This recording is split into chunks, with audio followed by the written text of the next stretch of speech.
వల్లరా దేవుడు వ్రాయించిన ఈ దివ్యమైన గ్రంథంలో ఉంటే కొన్ని సంగతులు మనం ఆలోచించేద్దాం. దేవుని మనస్సులో మంచి అక్క అనే ఒక చక్కని అంశాన్ని గురించి మనం తెలుసుకుందాం.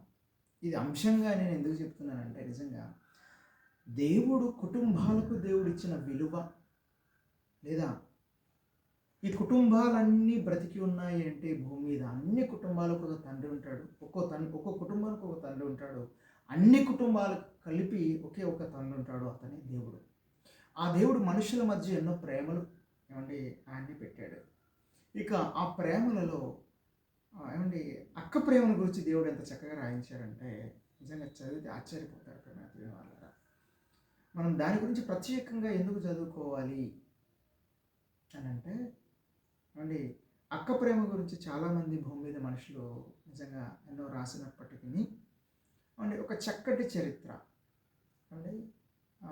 ఒక వాస్తవం, జరిగిన సంగతి, ఒక అక్క చేసిన ఒక గొప్ప పనికి గాను దాన్ని మరవకుండా దేవుడు తన మనస్సు అనే ఈ దివ్యమైన గ్రంథంలో, దేవుని వాక్యమనే ఈ దివ్యమైన గ్రంథంలో ఒక అక్కను గుర్చిన ఆమె చేసిన త్యాగం, ఆమె చేసిన కష్టాన్ని గురించి దేవుడు రాయించటం అన్నది నిజంగా గొప్ప విషయం అని చెప్పాలి. ఎందుకంటే నిజంగా దేవుడు అంటేనే ప్రేమ స్వరూపి. నిజంగా ఆయన ప్రేమను గురించి రాయటంలో నిజంగా ఆయనకు మించిన వారు ఎవరు లేరు అని చెప్పొచ్చు. ఈ భూమి మీద ఉన్న ప్రతి కుటుంబము కూడా అది దేవుణ్ణి బట్టి మాత్రమే కుటుంబము అని అనబడుతుంది అని మనము ఎఫెసీ పత్రిక 3వ అధ్యాయం 14వ వచనంలో మనం చదువుకుంటాం. భూమి మీద ఉన్న ప్రతి కుటుంబము ఏ తండ్రిని బట్టి కుటుంబం అని పిలువబడుచున్నదో అన్న మాటలు మనం చదువుకుంటాం. అంటే కుటుంబాల మధ్య ప్రేమలు పెట్టింది ఆయనే. ప్రేమైన దేవుని వాళ్ళారా, ఆ ప్రేమల్లో ఒక ప్రేమ గురించి మనం చదువుకోగలిగితే ఒకసారి దేవుడు వ్రాయించిన మాటల్లో నుండి సామెతల గ్రంథము 7వ అధ్యాయము 4వ వచనాన్ని చదువుకుందాం. సామెతల గ్రంథము 7వ అధ్యాయము 4వ వచనంలో దేవుడు వ్రాయించిన మాట ఇదిగోండి, నేను చదువుతాను.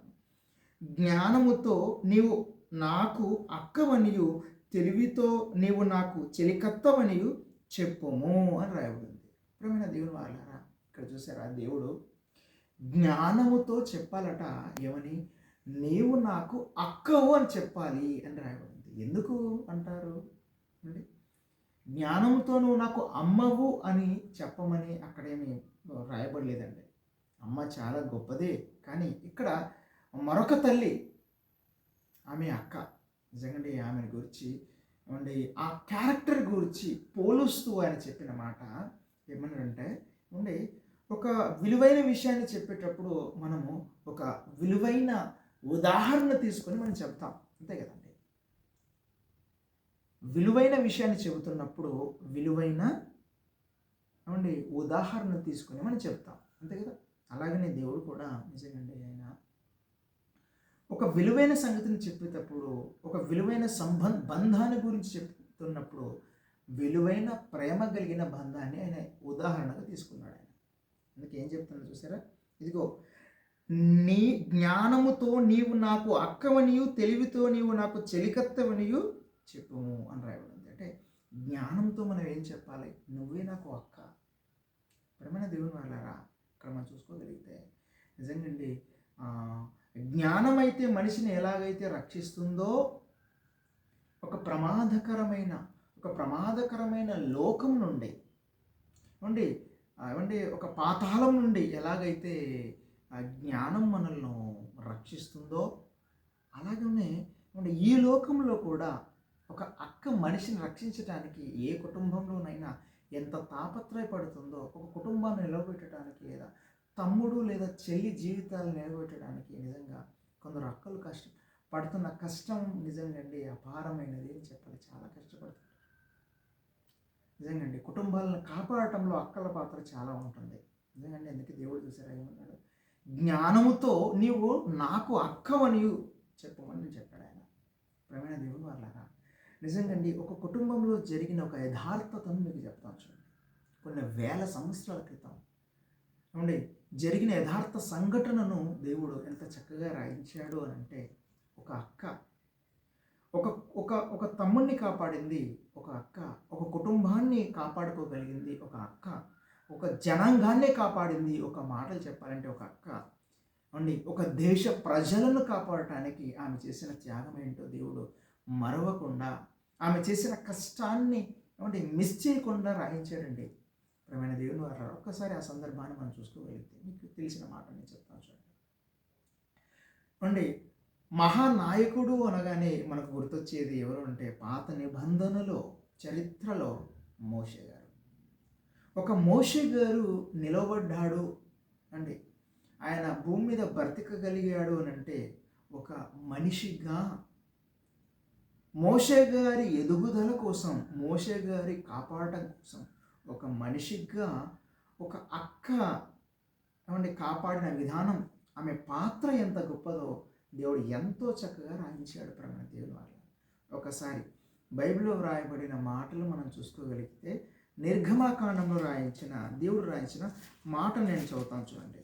నిర్గమాకాండంలో దేవుడు రాయించిన మాటను నేను చూసుకోగలిగితే అండి 2వ అధ్యాయంలో ఒక మాట, లేవి వంశస్థుడు మొదటి వచనం 2వ అధ్యాయం లేవి వంశస్థుడు ఒకడు వెళ్ళి లేవి కుమార్తెను వివాహం చేసుకున్నాడు. ఆ స్త్రీ గర్భవతి కుమారుని కానీ వాడు సుందర ఎన్నుట చూచి 3 నెలలు వాడిని దాచెను అని రాయబడింది. అంటే అండి 2 భార్యాభర్తలకి ఒక కుమారుడు పుట్టాడు. అయితే ఆ కుమారుడు నిజంగా ఎలాంటి పరిస్థితుల్లో ఏమండి ఎలాంటి పరిస్థితిలో ఉన్నాడు అని అంటే ఏమండి ఈ కుమారుడు లేదా ఆ అబ్బాయి ఏ దేశంలో ఉన్నవారు ఆ కుటుంబం అంతా అంటే ఐగుప్తులో ఉన్నారు. అప్పటికి ఏమండి ఒక ఆజ్ఞ రిలీజ్ అయింది. ఆ దేశం ఏమంటే వారు పరాయి దేశంలో ఉన్నారు కనుక అక్కడున్న ఫరో అనే ఒక రాజు వేరే దేశస్తులైన ఇజ్రాయేళ్లు ప్రబలిపోతున్నారు, వారి జనసంఖ్య ఎక్కువైపోతుంది అని ఏమండి సాతాను పూర్ణుడై, అంటే సాతాను మాట విని చిన్నపిల్ల పుట్టిన ప్రతి బిడ్డను కాన్పు పీటల మీదనే చంపాలని ఆజ్ఞ విడుదల చేశాడు ఒక ఫరో అనే రాజు. ఏమండి అదే దేశంలో వీళ్ళు ఉన్నారు కనుక ఏమండి ఈ కుటుంబంలో ఉన్న ఈ తల్లిదండ్రులకు పుట్టిన ఈ బిడ్డను కూడా చంపాలి అన్నది ఆ ప్రయత్నం. ఇకపోతే ప్రమాణ దేవుని వాళ్ళారా ఆ తల్లి ఆ కుమారుని దాచిపెట్టిందండి. ఎంత దాచిపెట్టిందో నేను చదువుతాను చూడండి. ఏమండి ఆ స్త్రీ గర్భవతి కుమారుని కానీ వాడు సుందరుడు ఎండు చూచి 3 నెలలు వాడిని దాచెను. ఏమండి చంపేమని చెప్పారు కాబట్టి ఇప్పుడు ఆ తల్లికు ఏమంటే చంపలేదు కనుక, కుమారుని చంపలేదు కనుక వాడిని 3 నెలలు దాచిపెట్టింది. అంటే ఎన్ని రోజులను దాచిపెట్టలేదు కనుక ఆవిడ ఏం చేసిందనంటే ఒక జమ్ము పెట్టె తయారు చేసి దానికి కీలు పూసి ఏమండి ఆ బిడ్డను ఆ పెట్టెలో ఉంచి నదిలో వదిలేసింది. అక్కడ ఉన్న ఆ ఐగుప్తులో ఉన్న నైలు నది కదండి, అక్కడ ఆ నైలు నదిలో వదిలేసింది ఆ తల్లి, వదిలేసింది అంతేనండి. ఇప్పుడు ఆ నైలు నదిలో ఎక్కడ వదిలేసిందంటే అక్కడ ఏమంటే నీళ్ళల్లో పెరిగే జమ్ము అని ఉంటుంది కదా. ఇప్పుడు ఒకసారి ఆ మాటను మనం చదువుకుందాము. ఇదిగోండి, తర్వాత ఆమె వాని దాచలేక వాని కొరకు ఒక జమ్ము పెట్టె తీసుకొని దాని జిగటమన్నును కీలును పూసి అందులో ఆ పిల్లవాడిని పెట్టి ఏటి ఒడ్డున జమ్ములో దాన్ని జమ్ములో దాచి ఉంచింది అని రాయబడింది. ఇకపోతే వానికి ఏమి సంభవించినో తెలుసుకున్నట్టుకు వాని అక్క దూరంగా నిలిచుండేను. ఇదంతా ఎవరు గమనిస్తున్నారు అని అంటే ఆ అబ్బాయి లేదా ఆ చిన్న బిడ్డ యొక్క ఏమంటే ఆ సుందరుడై ఉన్న ఆ చిన్న బిడ్డ యొక్క అక్క గమనిస్తూ ఉంది. మా తమ్ముడిని ఆ జమ్ము పెట్టెలో దాచిపెట్టారు కదా, మా అమ్మ దాచిపెట్టింది కదా, మా తమ్మునికి ఏమవుతుందో అని ఏమండి అక్క గమనిస్తూ ఉంది అట. తీరా చూస్తే అక్కడ జరిగిన సందర్భం ఏంటి చెప్పనా? ఆ అక్క గమనిస్తుంది నా తమ్మునికి ఏమవుతుందో అని గమనిస్తున్న ఆ తరుణంలో ఏమండి అదే నదిలో ఏమండి ప్రతి ఉదయం 8వ అధ్యాయం 2వ వచనం చూసుకోగలిగితే అదే నిర్గమాకాండంలో ప్రతి ఉదయం ఉండి అక్కడ రాజకుటుంబం వారు ఆ నదికి స్నానం చేయడానికి వచ్చేవాళ్ళు. అయితే ఆ రాజకుటుంబంలో ఉన్న రాజకుమార్తె కూడా స్నానం చేయడానికి తన పనికత్తెలతో రావటం మనం చూస్తాం. పనికత్తెలతో ఆమె స్నానానికి వచ్చేసింది ఉదయాన్నే. ఏమండి ఆ టైంలో మరి ఆవిడ ఏమండి అక్కడ ఒక అక్కడ ఆ జమ్ము పెట్టే అలాగే ఆ జమ్ములో దాచబడిన ఆ చిన్న బిడ్డను చూస్తుందన్నమాట. చూసినప్పుడు అదిగో అక్కడ ఒక జమ్ము పెట్టె ఉంది. ఒకసారి మీరు వెళ్ళి చూడండి అని ఈ పనికత్తెలకి చెప్పేలోపు ఏమండి ఆ తర్వాత ఆ జమ్ము పెట్టెలో ఉన్న చిన్న బాబును ఆ యువరాణి అంటే రాజుగారి కుమార్తె, రాజుగారి భార్య కాదు, రాజుగారి కుమార్తె చూసినప్పుడు నిజంగా ఆ అబ్బాయి చాలా సుందరుడై ఉన్నట్టు చూసిందన్నమాట. అప్పుడు అదే సందర్భంలో ఇదంతా గమనిస్తుంది ఎవరు? నా తమ్ముడు ఏమైపోతాడో, నా తమ్ముడిని చంపాలని ప్రపంచం లేదా ఆ దేశం అంతా ఎదురు చూస్తుంది. ఆ దేశంలో ఐగుప్తీయులు తమ్ముడిని చంపాలని ఎదురు చూస్తున్నారు. ఇప్పుడు తమ్ముడు ఎక్కడ ఉన్నాడు? నైలు నదిలో. నైలు నది అంటేనే దేనికి ఫేమస్ తెలుసా? పెద్ద ముసళ్లకు ఫేమస్. నిజంగండి. మీరు ఎహెజ్కేలు గ్రంథంలో మీరు చూసుకోగలిగితే నిజంగండి, ఎహెజ్కేలు గ్రంథంలో మీరు కొన్ని మాటలు చూసుకోగలిగితే ఎహెజ్కేలు గ్రంథం ఉంటుందండి. ఏంటంటే నైలు నదిలో ఉన్న పెద్ద ముసలి అని అక్కడున్న రాజులను దేవుడు ఏమంటారు ఆయన హెచ్చరించినట్టుగా మనం చదువుతాం. నైలు నదిలో ఉన్న పెద్ద ముసలి. మీరు ఒకసారి 29వ అధ్యాయం 3వ వచనం చెక్ చేసుకోండి. ఎహెజ్కేలు గ్రంథంలో నైలు నది అంటే పెద్ద ముసళ్ళకు నిజంగా అండి ఆ ప్రమాదకరమైన పరిస్థితులు ఉంటాయి. కాబట్టి అక్క చూస్తూ ఉంది.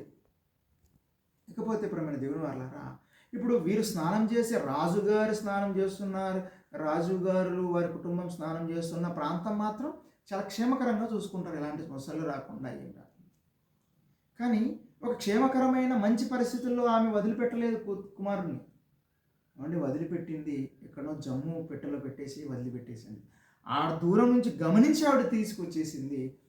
వచ్చి చూడగానే ఆ అబ్బాయి సుందరుడుగా ఉండడం చూసి మరి ఈ అబ్బాయిని నేను పెంచుకోవాలి, ఎందుకంటే ఆమెకు సంతానం లేరు కాబట్టి ఆ అబ్బాయిని పెంచుకోవాలనే ఆలోచన ఈవిడకుంది. మరి పెంచాలంటే ఈ పసిబిడ్డను పెంచాలంటే ఎవరు కావాలి? ఖచ్చితంగా పాలిచ్చే తల్లి కావాలి. మరి ఎవరు పెంచాలి అన్నప్పుడు నిజంగా అండి ప్రియమైన దేవుని వారలారా, ఆ రాణికి ఒక సలహాగా అక్కడున్న మోషే గారు అక్క ఇచ్చిన సలహా చూస్తే మీరు ఆశ్చర్యపోతారు. ఏమని రాయబడింది ఒకసారి నేను చదువుతాను చూడండి. అప్పుడు వాని అక్క ఫరో కుమార్తెతో, నీ కొరకు ఈ పిల్లవాడిని పెంచుటకు నేను వెళ్ళి హెబ్రీ స్త్రీలలో ఒక దాన్ని పిలుచుకొని వస్తున్నా అనెను. ఏం చెప్పింది అక్కడ ఆవిడ? నేను ఈ అబ్బాయి వాళ్ళ అక్కనే అని చెప్పలేదు. ఈ అబ్బాయికి ఒక తల్లి ఉంది, ఆ తల్లి ఎవరో నాకు తెలుసు అని కూడా చెప్పలేదు. కానీ అక్కడ విషయం ఏంటంటే ముఖ్యాంశం ఏంటంటే నా తమ్ముడు బ్రతకాలి, నా తమ్ముడు బాగుండాలి. ఇప్పుడు నేను ఎవరు అన్న అడ్రస్ చెప్తే అక్కడ ఏమైనా ప్రమాదం జరగవచ్చు. తల్లి ఎవరో అక్క ఎవరో చెప్తే ప్రమాదం జరగవచ్చు. కాబట్టి ఒక తెలియని వ్యక్తిగా, ఒక పరాయి వ్యక్తిగా తమ్ముడిని కాపాడుకోవటం కోసం ఆమె చేసిన ప్రయత్నం చూసారా? రాణిగారితో చెప్తున్నది నీ కొరకు అంటుంది. అక్కడ నా తమ్ముని కొరకు అని చెప్పట్లే. మహారాణి గారు, నువ్వు అబ్బాయిని పెంచాలనుకుంటున్నావు కదా, సరే నీ కొరకు నేనేం చేస్తాను అని అంటే ఒక తల్లిని తీసుకొస్తాను లేదా ఒక దాదిని తీసుకొస్తాను ఆ పిల్లవాడిని పాలిచ్చి పెంచుటకు అని చెప్తారు తప్పించి తల్లిని తీసుకొస్తాను అని మాత్రం చెప్పలేదు. చెప్పేసి ఆ అక్క వెళ్ళి నిజంగా అక్క తెలివి ఎంత, తన తమ్ముడిని కాపాడుకోవడానికి అక్క ఎంత తెలివిగా ప్రవర్తించింది మీరు అక్కడ ఆలోచించాలి. వెళ్ళి సరాసరి ఎవరిని తీసుకొచ్చేసింది? మరలా వెళ్ళి ఆ అబ్బాయి లేదా ఆ చిన్న పసిబిడ్డ యొక్క తల్లిని తీసుకొచ్చేసింది. చదవగలిగితే మనం ఇదిగో ఫరో కుమార్తె ఆమెతో ఈ బిడ్డను తీసుకుని పోయి క్షమించిన 8వ వచనం. అందుకు ఫరో కుమార్తె వెళ్ళుమని చెప్పగా ఆ చిన్నది వెళ్ళి ఆ బిడ్డ తల్లిని పిలుచుకొని వచ్చాను. ఫరో కుమార్తె ఆమెతో ఈ బిడ్డను తీసుకొని పోయి నా కొరకు వాడిని పాలిచ్చి పెంచుము, నేను నీకు జీతమిచ్చేదని చెప్పగా ఆ స్త్రీ ఆ బిడ్డను తీసుకుని పోయి పాలిచ్చి పెంచాను. ఎంత మాస్టర్ ప్లాన్ చూడండి ప్రేమ దేవుని వల్ల, తన తమ్ముని కాపాడుకోవడం కోసం. నేను తీసుకొస్తాను, ఒక తల్లిని తీసుకొస్తాను, ఒక దాదిని తీసుకొస్తానని చెప్పేసింది. ఆమె ఏమనుకున్నదంటే తల్లి అనుకోలేదు. ఆమె రాబోయే ఆ దాది ఈ బిడ్డ యొక్క తల్లి అనుకోలేదు.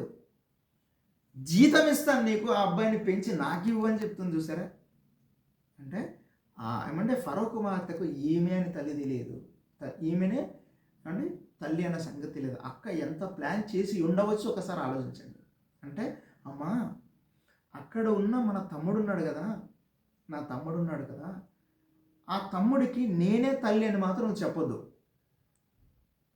నేనే అక్కనని కూడా నేను చెప్పను. మొత్తానికి తమ్ముడు ఎదగాలి అంతే. తమ్ముడు అక్కడ బాగుండాలి, తమ్ముడు చనిపోకూడదు తమ్ముడు అని ఎంత జాగ్రత్తగా అక్క చేసిన ప్రణాళిక మీరు చూడండి ప్రేమ వల్ల. అసలు నా తమ్మునికి ఏమవుతుందో అని చూస్తుందట.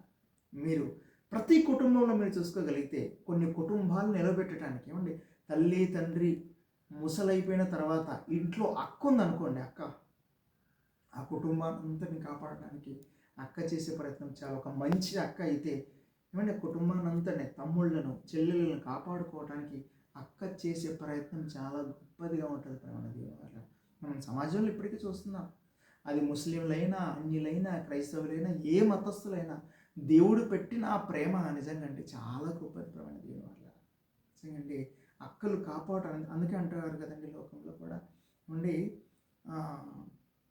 తల్లి తర్వాత ఏమండి మరో తల్లి కుటుంబంలో ఉన్న అక్క అంటుంటారు అండి. తల్లి ప్రేమ సరిపోదేమో అని దేవుడు మరలా అక్కలను పుట్టించాడు అన్న మాటలు కూడా లోకంలో మనం సర్వసాధారణంగా చదువుకుంటాం. ఏమండి, ఒక తల్లి జమ్ము పెట్టెలో పెట్టి వదిలేసింది, కానీ నా తమ్మునికి ఏమవుతుంది? తల్లి తర్వాత నెక్స్ట్ పాత్ర తీసుకున్నది ఎవరు చూసారా? అక్క. తల్లి తర్వాత తన తమ్ముని కాపాడుకోవటానికి ఎంత శ్రమ పడింది, ఎంత జాగ్రత్త పడింది, ఎంత తెలివిని ఉపయోగించింది ఒక అక్క.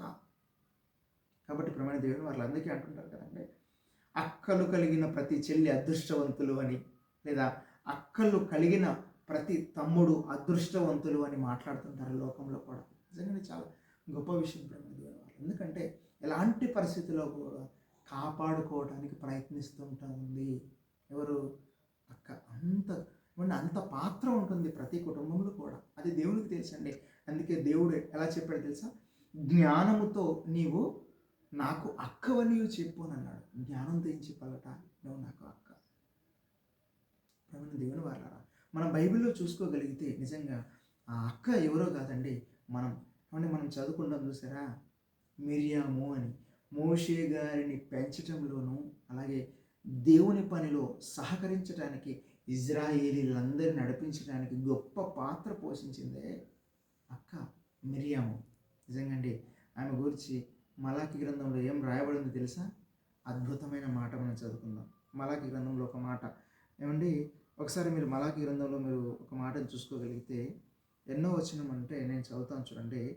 అంటే మిరియాము గురించి నా మాట ముందుగా అంటే మిరియాము గారి గురించి నేను చూస్తాను చూడండి. 6వ అధ్యాయం 4వ వచనంలో మలాకి గ్రంథం త్వరగా చూసేద్దాం. మలాకి గ్రంథం 6వ అధ్యాయం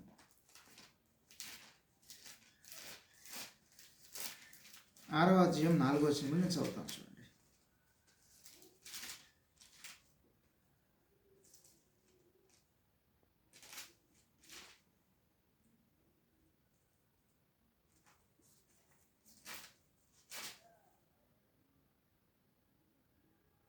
క్షమించండి, మీకా గ్రంథం 6వ అధ్యాయం 4వ వచనం. ఐగుప్తు దేశంలో నుండి నేను మిమ్మల్ని రంపించి తిని, దాసగృహములో నుండి మిమ్మల్ని విమోచించి తిని, మిమ్మల్ని నడిపించుటకై మోషే, అహరోను, మిరియామును పంపి తిని అన్నాడు. అంటే ఇజ్రాయెల్ కాపాడటానికి ఎవరి పాత్ర ఉంది? మోషే గారి అక్క. మోషే గారి అక్కను మిరియామును పంపింది దేవుడట ఇజ్రాయెల్ దేశాన్ని కాపాడటానికి. నిజంగా అక్క ప్రేమను గురించి ఎలాగైతే ఇజ్రాయెల్ను కాపాడటానికి ఆమె పాత్ర ఉందో, నిజంగా ప్రేమైన దేవుని వారలారా, ఈ ప్రపంచాన్నంతటిని కాపాడటానికి భూమి మీదకి వచ్చిన జ్ఞానమే అతనే యేసుక్రీస్తు వారు. నిజంగా ఆయన గురించి కొరింథీయులకు రాసిన పత్రిక 1వ అధ్యాయంలో ఏముంటుంది?